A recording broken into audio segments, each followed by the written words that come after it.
மாதிரி கொழுந்து இலையா வேப்பலை பறிச்சுக்கணும். பறித்து இது கூட பச்சை பயிறு, இந்த வேப்பலை, இதை ரெண்டையும் நல்லா பட்டு போல் வச்சு அரைச்சி நம்ம குளிக்கும்போது குழந்தையிலேருந்து அப்போல்லாம் குழந்தைங்களுக்கு வேப்பலையும் பச்சை பயிரும் வச்சு அரைச்சி குளிப்பாட்டி விடுவாங்க. குளிப்பாட்டி விட்டால் அந்த குழந்தை இன்னும் நல்லா ஆரோக்கியமாக இருக்கும். குழந்தைங்கள் நல்லா திடகாத்திரமாக இருக்கும், நல்லாயிருக்கும் பார்க்குறதுக்கு. குளிப்பாட்டின உடனே அவ்வளோ ஒரு கலையாக இருக்கும் இந்த குழந்தைங்கள பார்த்தா.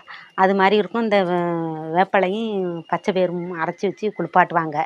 அதே மாதிரி பார்த்திங்கன்னா இந்த பனி 10க்கு இந்த வேப்பலையும் பச்சை பயிரும் வச்சு அரைச்சி இந்த மார்கழி மாதம் தை மாதம் வரலையும் பார்த்திங்கன்னா வறண்டு போயிருக்கும். எப்படி தான் எண்ணெய் தேய்ச்சா கூட அப்படியே கைகாலெலாம் பூத்து பூத்து போயிருக்கும்.